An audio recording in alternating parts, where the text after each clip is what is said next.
जो पाप चमड़ी में घुस गया है, जो पाप हड्डी में घुस गया है, ऐसे पाप को भी पंचगव्य की एक बूंद ऐसे जलाकर भस्म कर देती है जैसे प्रचंड अग्नि सूखे ईंधन को, लकड़ी को जलाकर भस्म कर देती है।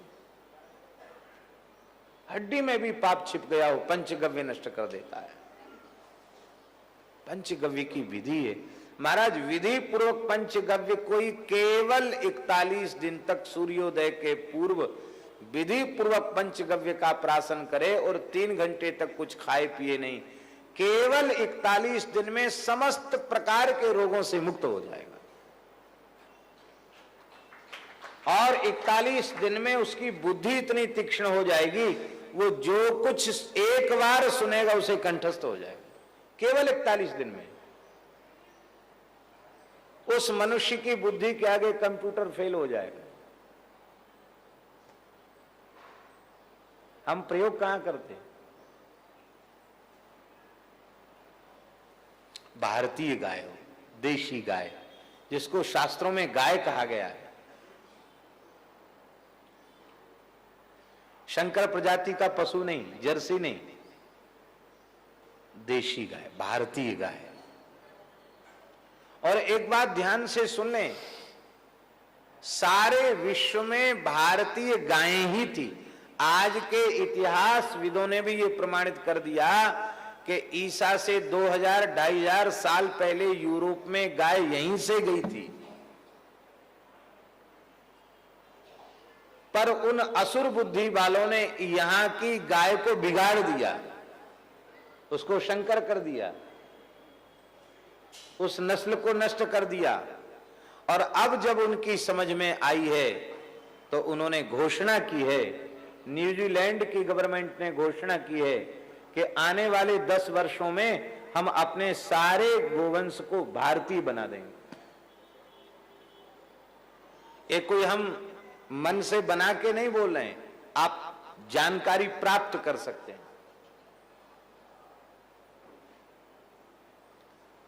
डेयरी उद्योग वहां बहुत अच्छी स्थिति में है और वहां छोटे बच्चे, उनमें अनेक घातक बीमारियां होने लग गईं। कोई जन्मांध हो गया, किसी के दृष्टिमंद हो गई, किसी के डिप्रेशन हो गया, किसी को हिस्टीरिया हो गया। ऐसे ऐसे तमाम बीमारियां बच्चों में होने लगी। तो वहां की सरकार ने एक वैज्ञानिकों की टीम गठित की और कहा कि बच्चों में इस प्रकार के घातक रोग कैसे आ रहे हैं, क्यों आ रहे हैं, इसकी जांच करो। उन्होंने जांच किया तो वहां खूब माखन, बटर, दूध, दही, ये घी, ये खूब वहां खाते हैं लोग, बच्चों को खिलाया जाता है। तो महाराज जी वहां के वैज्ञानिकों ने जब परीक्षण किया तो वहां की जो गाय है जर्सी, जिसको हम जर्सी कहते हैं, जर्सी के भी कई भेद हैं, अमेरिकन, फिजिशियन, हॉलिस्टन, जाने कौन कौन नाम है उनके, कई नाम वाली गाय। तो उनके दूध का उन लोगों ने परीक्षण किया, घी का, दही का, सबका परीक्षण किया। तो उस परीक्षण में उन्होंने DNA7 नामक एक विष तत्व उसमें पाए, जहरीला तत्व। DNA7 का फुल फॉर्म बड़ा है, संक्षिप्त नाम है DNA7 नामक जहरीला तत्व शंकर प्रजाति की गाय में पाया गया और सारी बीमारियों का कारण उन्होंने वही माना। कैंसर तक की बीमारी का कारण माना। आज भयंकर बीमारी एड्स है, उसका भी कारण उन्होंने उस गाय के दूध को माना। और उन्होंने कहा कि ये प्रत्यक्ष जहर है, हालाहल जहर है, इस विष की कोई प्रतिक्रिया नहीं है, इसलिए ये मनुष्य को यदि निरोग रहना है तो इस दूध को नहीं पीना चाहिए। बच्चों में ये बीमारियां ज्यादा इसलिए आ रही हैं कि उनमें रोग प्रतिरोधक क्षमता कम होती है बच्चों में। अब हम लोग तो वातावरण के विष को ग्रहण करते करते कुछ मजबूत हो गए। अब बच्चे तो जन्मे हैं, उनमें उसको ग्रहण करने की क्षमता नहीं होती, इसलिए इनमें बीमारियां ज्यादा आ रही हैं। तो उन्होंने घोषित कर दिया कि दूध, दही, घी सफेद जहर हैं। क्या घोषणा की? दूध, दही, घी सफेद जहर हैं। और यहाँ के लकीर के फकीर भी कहने लगे डॉक्टर दूध मत पियो, घी मत खाओ, दही मत खाओ। क्यों? बोले सफेद जहर है, व्हाइट पॉइजन है, सफेद जहर है। इसके बाद उन्होंने भारतीय नस्ल की गाय के दूध, दही, घी का परीक्षण किया तो उनके आश्चर्य का ठिकाना नहीं रहा। वे लोग आश्चर्य में डूबे। उन्होंने कहा संसार में व्याप्त सारे शारीरिक विषयों का समन करने की सामर्थ्य भारतीय गाय के दूध, दही, घी में है, और भारतीय गाय के दूध, दही, घी में जो गुण है उससे ज्यादा गुण उसके मूत्र और गोबर में है। मूत्र और गोबर में उन्होंने जीवनी शक्ति घोषित की। इसमें प्राण तत्व मौजूद है मूत्र और गोबर में।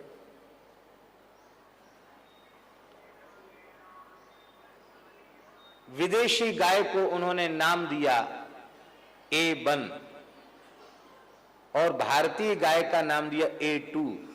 तो A1 जो दूध है वो नहीं पीना चाहिए, A2 दूध पीना चाहिए। इस प्रकार का निर्देश उन्होंने दिया और कहा कि तत्काल इन विदेशी नस्ल के पशुओं पर नियंत्रण लगावे। भारतीय गाय कभी मांस नहीं खाती है, मांस नहीं खाती कभी।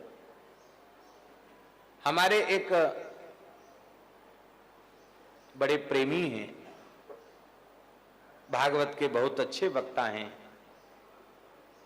श्री श्याम सुंदर पाराशर जी। पूरे विश्व में कथा कहने जाते हैं, भारत के बाहर भी जाते हैं। वो अपने अमेरिका यात्रा की बात बता रहे थे। हमको स्वयं उन्होंने बताई कि महाराज एक प्रेमी के घर में दूध पिया तो हमको थोड़ी देर बाद उल्टी हो गई। भाई दूध तो हम लोग भारतीय पीते ही हैं, उल्टी कैसे हो गई? नहीं, दूध तो बिल्कुल बढ़िया है, प्योर काऊ का दूध है।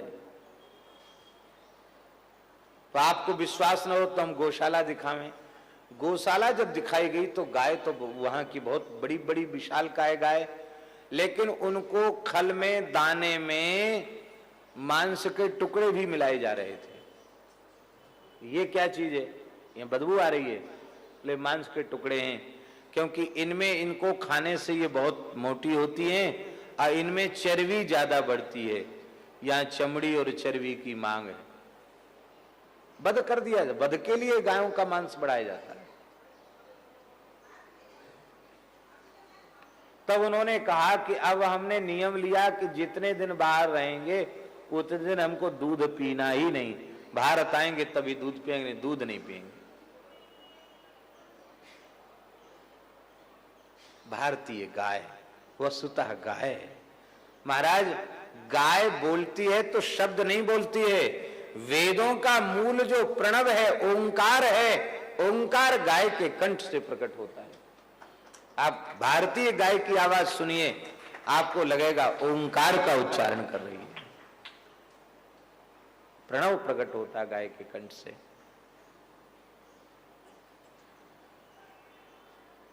वहां की सरकार ने वैज्ञानिकों की बात नहीं मानी।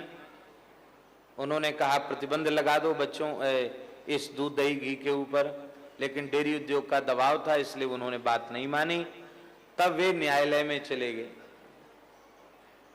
और जब न्यायालय में चले गए तो न्यायालय ने सरकार को निर्देश दिया कि इसको बंद करें। सरकार ने कहा यह संभव नहीं है और न्यायालय की अवमानना न हो, इसके लिए हम बच्चों के लिए इस दूध का प्रतिबंध लगा देते हैं। आज भी वहां प्रतिबंध है, बच्चों को नहीं पिलाया जाता वो दूध।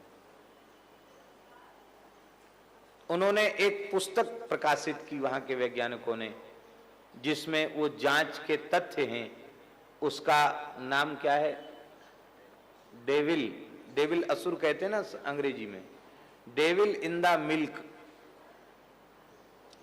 वहां उस पुस्तक पर जब वहां की गवर्नमेंट ने प्रतिबंध लगाया तो वो अमेरिका से पुस्तक प्रकाशित हुई, अब भारत में आ चुकी है। संभवतः इंटरनेट पर भी उपलब्ध है, आप देख सकते हैं। दूध में घुसा हुआ असुर।